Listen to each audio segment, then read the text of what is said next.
This is WWF's UK Restoration Series. Stories about how people everywhere, from local communities to businesses to conservation experts, are all working together to help bring our world back to life. In this bonus episode, we visit some game-changing projects that WWF with Aviva's partnership are making happen all over the UK. We are one of the most nature-depleted countries in the world, but people are stepping up to help and are discovering huge benefits for their own well-being too. We're so used to cities being grey, unnatural, polluted places, but we can have more nature in our urban lives. Nature is good for humans in so many ways. With over half of us living in cities, we need those positive nature vibes here too.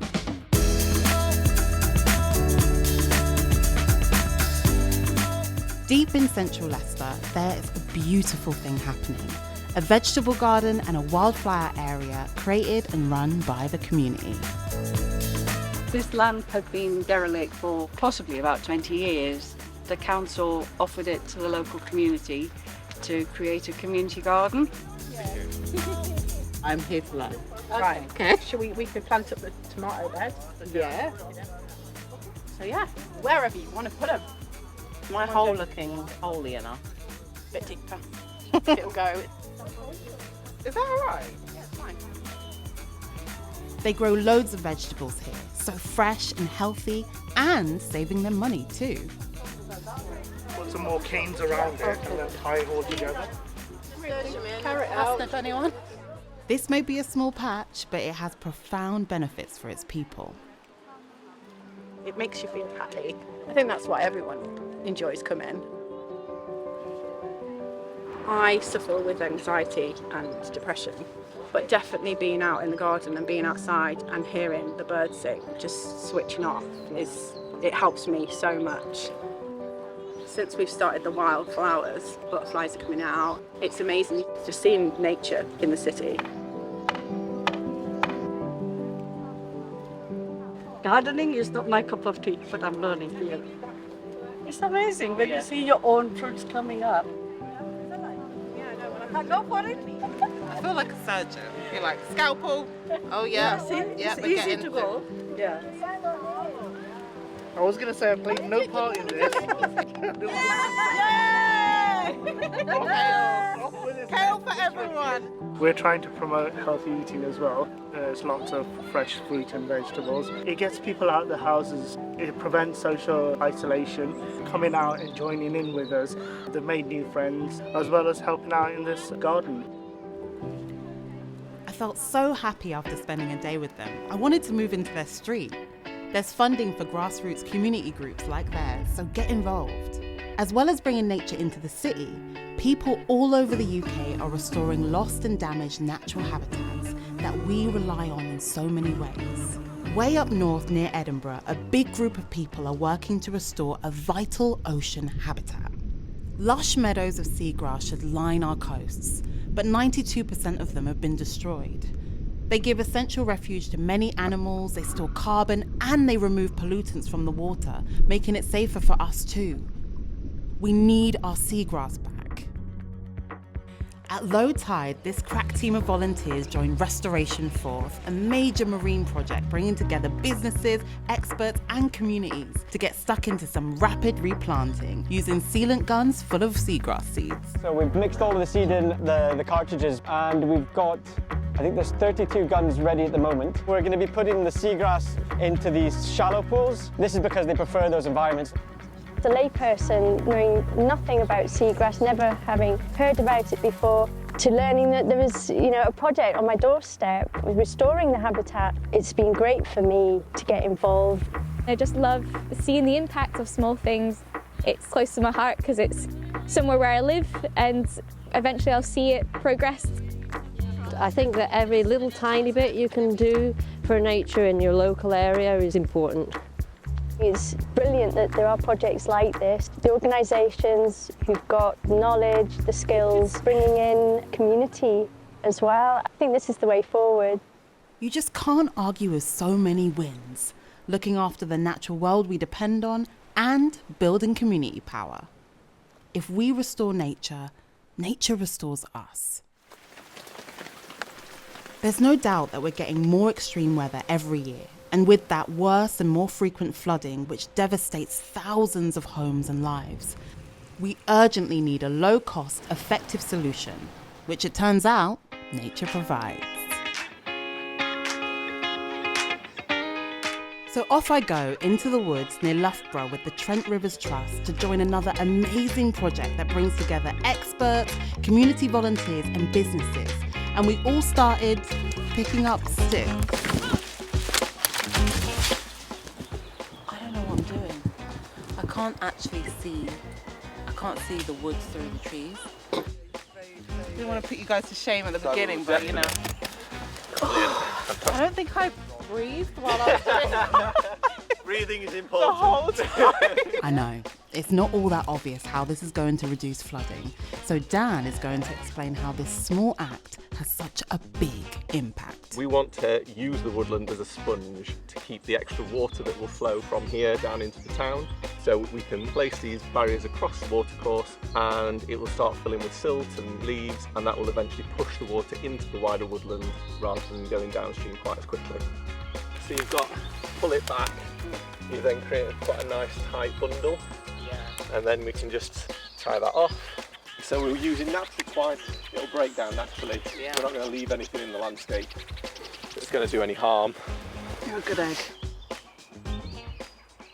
Loughborough suffers from serious amounts of flooding. A lot of that water comes from areas like this. So if we can slow this water down, that means that we are protecting thousands of homes. Side note, when we were filming, the streams look like little trickles, but they really get going when it rains and cause absolute havoc downstream. Natural flood management is effective. If you look at a concrete scheme, it can cost hundreds of thousands of pounds, whereas this, it's simple, it's cost effective. I mean, I'm not a genius and I can do it. With only 10 or 11 volunteers here, we can come and actually make an impact. And I think that's pretty powerful, you know. Nice to be out, and it's nice to just have some fresh air and to be involved in something that's actually making a difference.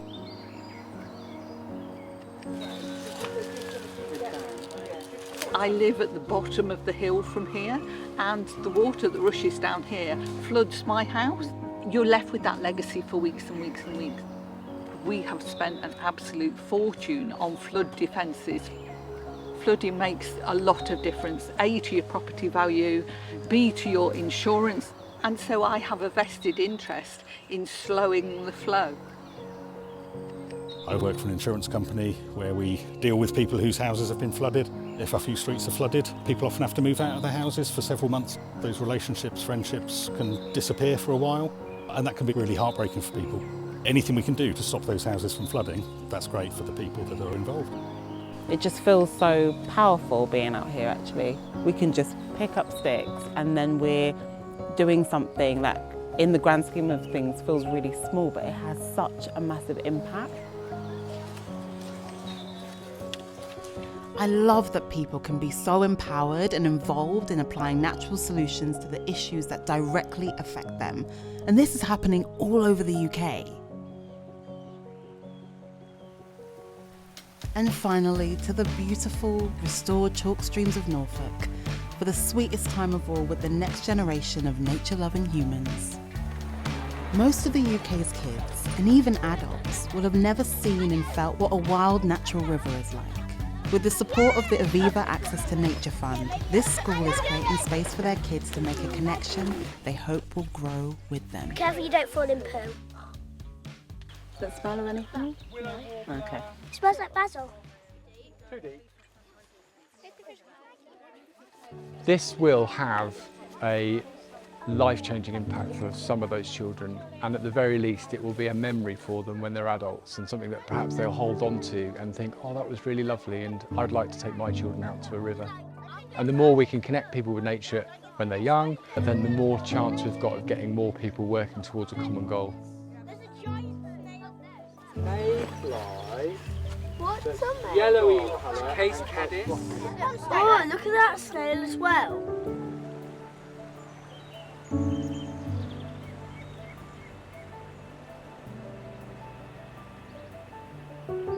I like seeing all the nature and hearing all the birds.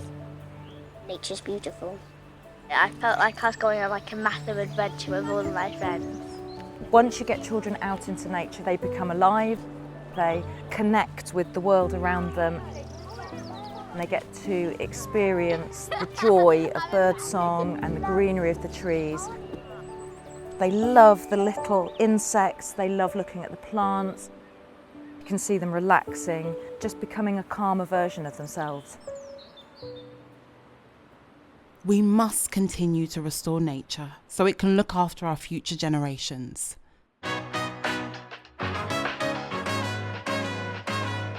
Nature gives us everything. The air we breathe, the food we eat, and the water we drink. It's also the best relief from the stress of city life, and I love that it's there for me if I just look. Now, taking a moment to sit in the park, I feel like I belong to nature just a little bit more. I think the thing that I'm really valuing over the course of filming this and meeting all these incredible people is the community. Being able to do things together feels really special. You don't have to be a nature lover, you don't have to be going out into the country all the time to be able to bring nature into your life. Whoever you are, wherever you are, like having some kind of contact with nature, no matter how big or small, is so worth it. Trust me.